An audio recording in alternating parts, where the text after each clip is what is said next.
أعوذ بالله من الشيطان الرجيم. بسم الله الرحمن الرحيم.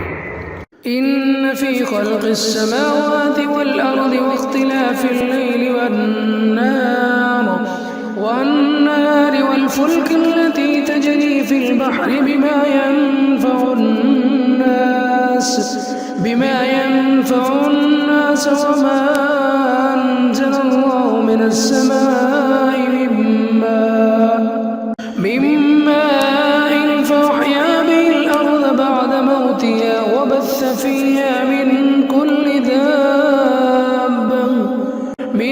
كل دابة وتصريف الرياح والسحاب المسخر بين السماء والأرض لآيات لقوم يعقلون. ومن الناس من يتخذ من دون الله أندادا يحبونهم كحب الله والذين آمنوا أشد حبا لله ولو يرى الذين ظلموا إذ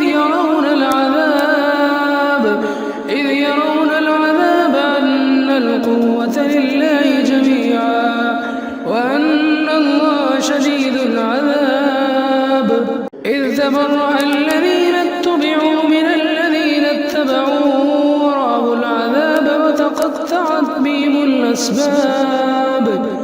وقال الذين اتبعوا لو أن لنا كرة فنتبرأ منهم